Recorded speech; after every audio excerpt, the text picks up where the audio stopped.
Pekan Investasi Summit Expo 2024. Saya Misterius dari konsultan PMO Kabupaten Kota Waringin Timur bersama tokoh PAUD Kota Waringin Timur dengan seambrek jabatannya. Sebelum lanjut bincang-bincang dalam gelar bicara Kurikulum Merdeka tahun 2024 ini, mari kita berkenalan kembali dengan beliau. Silahkan Ibu.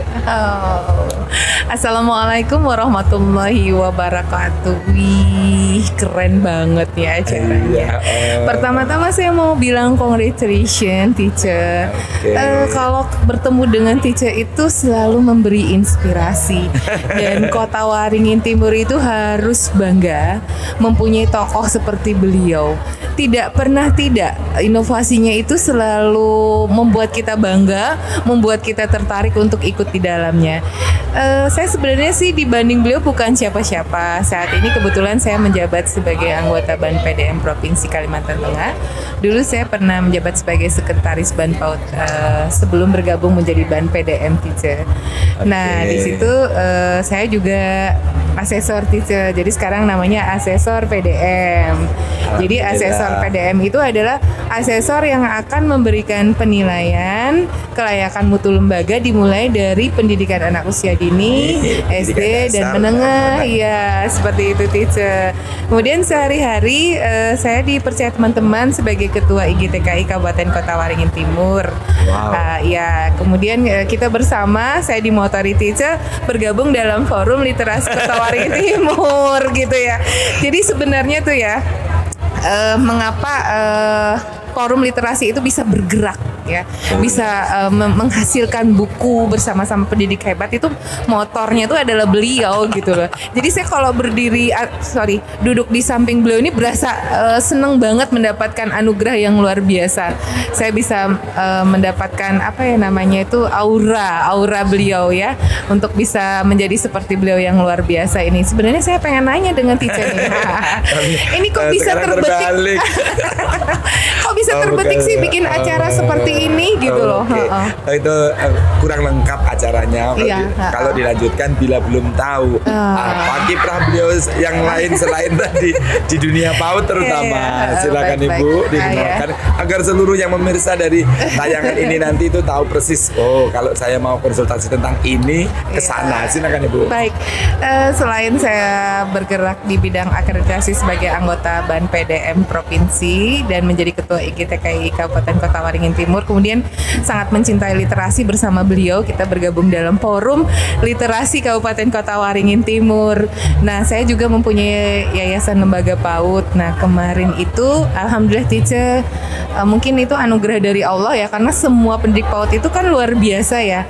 Kita pernah menjadi juara 1 sebagai pengelola PAUD dan pernah dikirim oleh Kemdikbud untuk belajar di Jiangsu Normal University di China. Jadi berdasarkan itu ada beberapa pemikiran-pemikiran yang sekarang ini tuh tersaring dalam kurikulum Merdeka itu teacher. Alhamdulillah.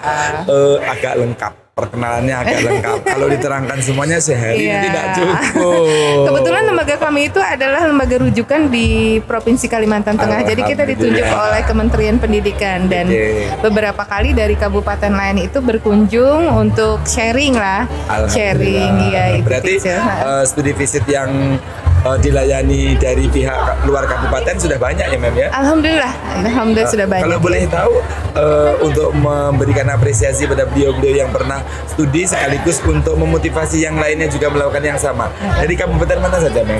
Dari Kabupaten Barito Timur, Barito Utara, Seruyan, Kapuas, Barsel, kemudian Kobar, Palangkaraya, kemudian saya rasa baru 7 ya. Oke, berarti masih ada Lamandau, Sukamara. Katingan sudah? Katingan belum. Kalau Lamandau dan Sukamara itu saya diundang teacher ke sana. Alhamdulillah. Iya, jadi saya bertemu, saya diberi kesempatan untuk sharing ya. Waktu itu diundang oleh Lamandau dan Sukamara. Iya. Gunung Mas, Mem? Nah, Gunung Mas nih belum teacher. Iya. Pulang Pisau? Pulang Pisau, Gunung Mas, Katingan nih belum nih kayaknya. Kapuas sudah ya. Kapuas sudah. Murung Raya, Mem. Murung Raya. Iya, 4 Murung Raya. Kalau begitu teman-teman dari kabupaten yang belum melaksanakan mengadakan studi visit atau menghadirkan beliau sebagai diseminator program PAUD, diberi kesempatan luas melalui tayangan ini. Semoga selanjutnya berkoordinasi. Ditunggu koordinasinya. Bisa sharing-sharing ya, Tice ya. Sharing. Nah, bincang-bincang tentang badan akreditasi, betul sekali. Satuan pendidikan itu harus melakukan apa saja sih? Tujuannya jangan sampai aktivitas program menjelang akreditasi itu bersifat kegiatan yang lembur. Idealnya seperti apa sekolah yang baik untuk mengikuti akreditasi. Baik, Tice, kalau di bawah tahun 2024 akreditasi itu kalau di lembaga PAUD itu tidak wajib. Nah, kalau sekarang itu wajib, Tice, karena pemerintah menyadari sekali pentingnya akreditasi. Betul. Ya, akreditasi ini kan penilaian kelayakan mutu. Tapi banyak orang yang takut tentang akreditasi ya, Tice ya. Karena dikira administratif. Administratif.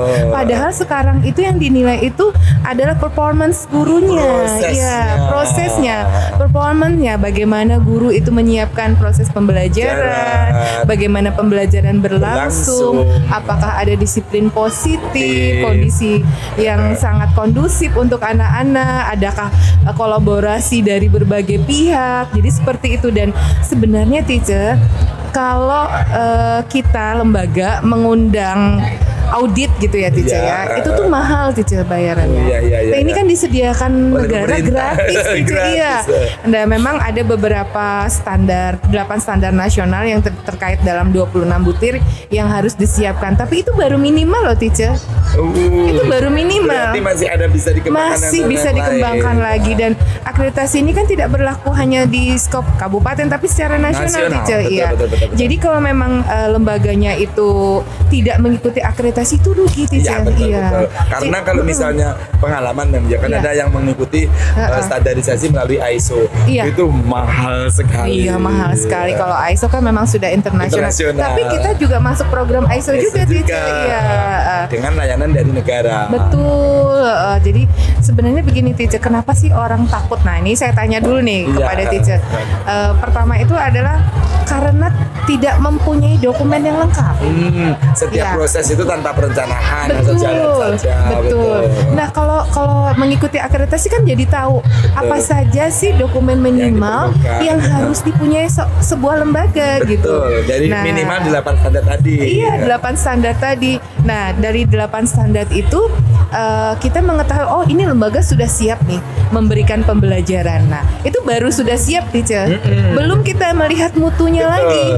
Nah, mutu ini yang harus kita ketahui bersama bahwa kita ini sangat tertinggal dari negara lain. Menurut program International Student Assessment, kita itu kan berada paling bawah ya, Tice, 3 urutan di bawah ya. Nah, kalau begitu kita nanya nih sama Tice nih, yang salah apa nih yang salah nih? Gitu. Yang tentu saja banyak pihak yang berkait-kait. Banyak pihak yang berkait. Di permulaan sumber titik salahnya tentu saja dimulai dari identifikasi di satuan pendidikan. Betul Karena sekali. yang dituju adalah satuan pendidikan. Nah, pihak berkait kontribusinya terhadap penguatan kualitas pengelolaan satuan pendidikan di mana baru diketahui.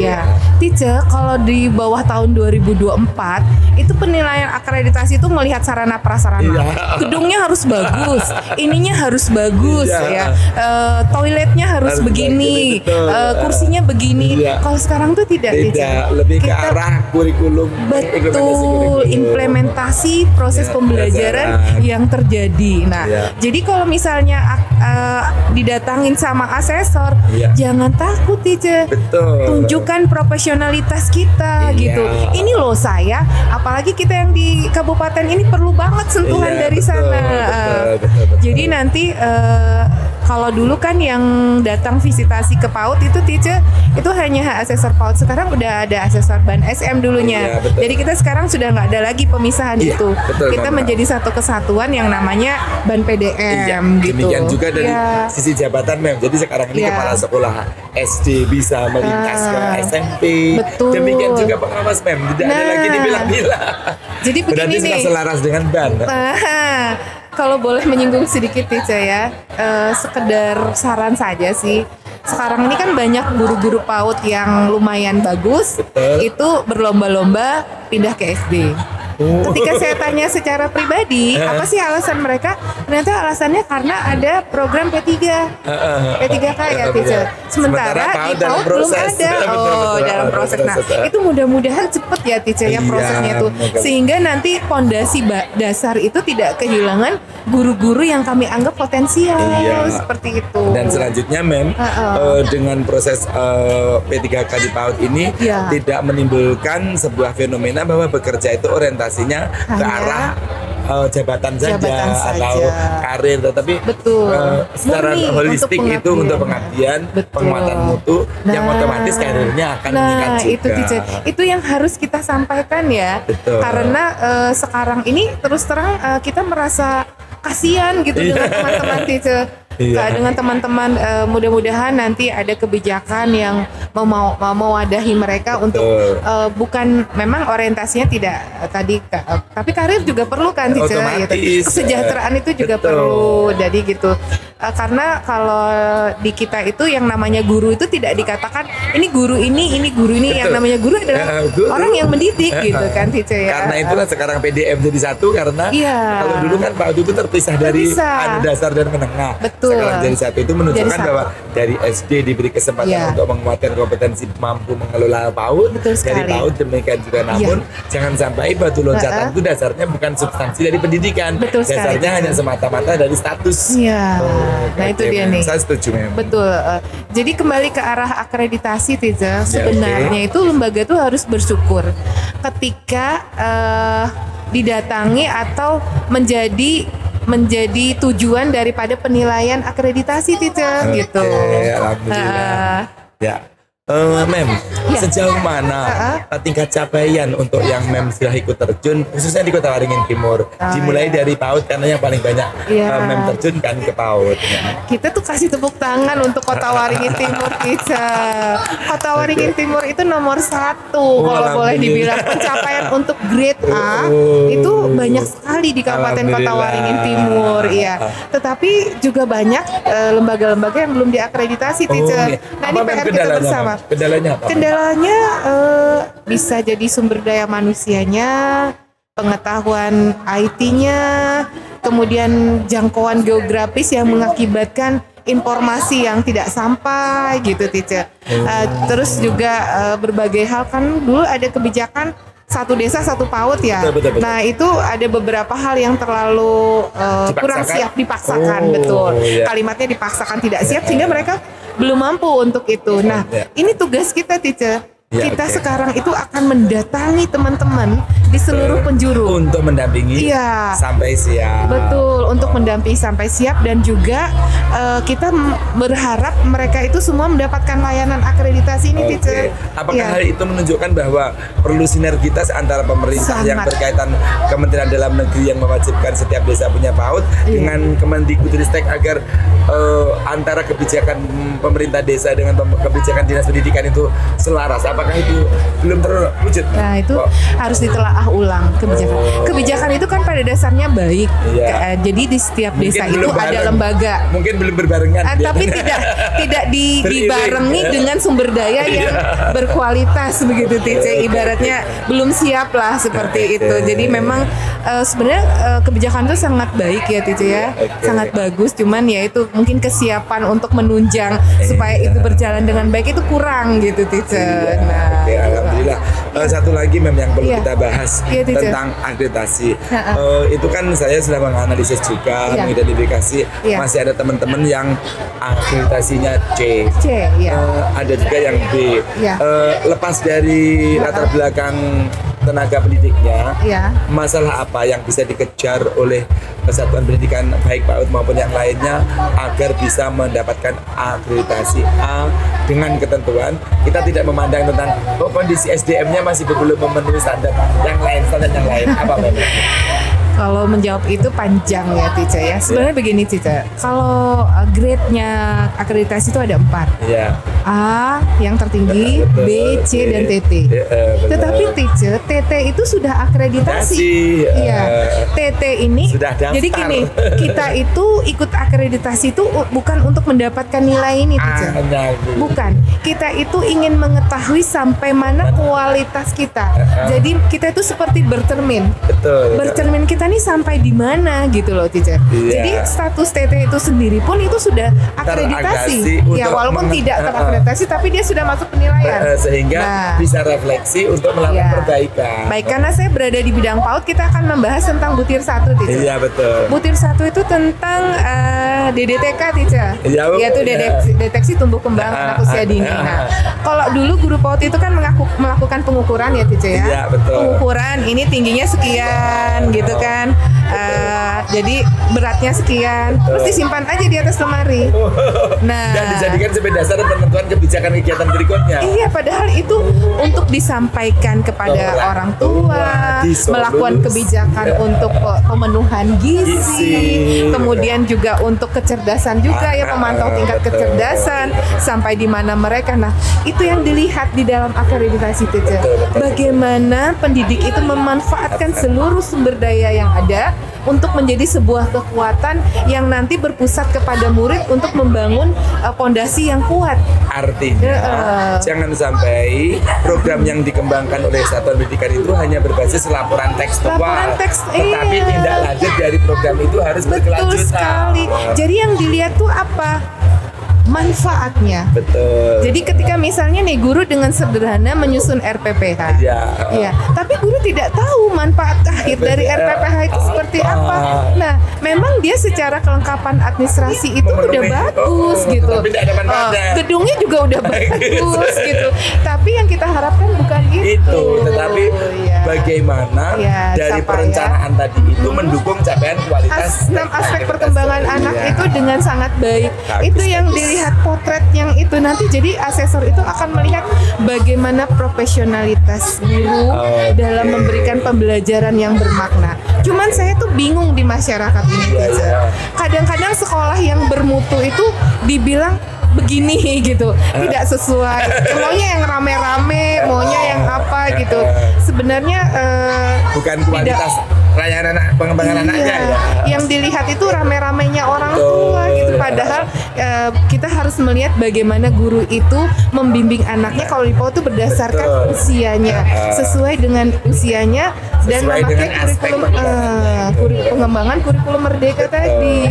Jadi 6 aspek perkembangan itu bisa tercapai anak dengan baik. Melalui proses pengembangan yang betul-betul betul. Jadi misalnya kalau sekolahnya itu berada di bawah pohonnya tidak apa-apa. Ketika yang penting bermutu. Apalagi kalau di situ yang hadir teacher. Wah, itu dia tuh. Pasti akan bisa membangun sebuah sekolah yang luar biasa karena gurunya luar biasa. Nah, jadi begini teacher. Bangunannya bagus tapi gurunya kurang gitu. Tapi bangunannya tidak bagus tapi gurunya luar biasa.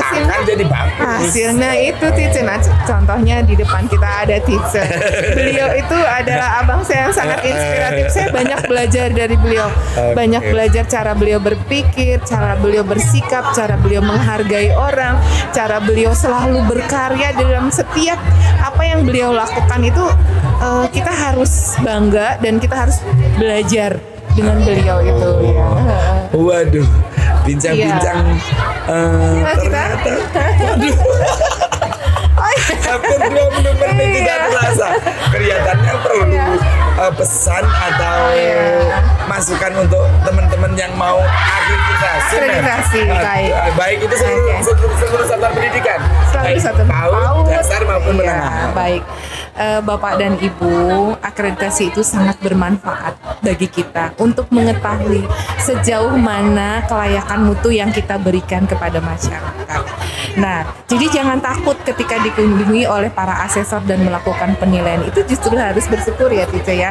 Karena di situ nanti akan melihat performance-nya para guru yang luar biasa dalam mendidik anak didik kita untuk menjadi anak yang sehat, cerdas, ceria, menyenangkan, berakhlak mulia ya, pokoknya yang menjadi impian kita semua itu. Akreditasi ini tujuannya adalah untuk melihat gambaran pendidikan yang dilakukan Bapak Ibu di lembaga. Selama ini kan Bapak Ibu berjuang untuk lembaga mengatur administrasi, mengatur proses pembelajaran. Nah, di sini dilihat secara nasional, dinilai secara nasional seperti apa perjuangan pengabdian yang Bapak Ibu lakukan selama ini. Sudah sesuaikah dengan 8 standar nasional pendidikan? Adakah inovasi-inovasi yang dilakukan sehingga sekolah Bapak dan Ibu ini nanti bisa menjadi salah satu percontohan, teacher. Nanti masyarakat juga tahu dengan adanya penilaian itu, masyarakat mengetahui, oh ini loh lembaga ini punya mutu yang seperti ini, punya mutu seperti ini. Jadi akreditasi itu sebenarnya bukan sesuatu yang harus ditakuti, tapi justru ditunggu Bapak Ibu ya. Ditunggu, teacher. Terima kasih, Mem. Pertanyaan terakhir, Mem. Kan sekarang ini sudah banyak sekolah yang terakreditasi dengan model akreditasi yang lama. Kemudian ada yang sudah model ideal seperti yang sekarang dikelola oleh BAN EDM. Pertanyaannya, masa berlaku masing-masing itu seperti apa? Apakah ada batasan 5 tahun, 10 tahun, atau seperti apa, Mem? Betul.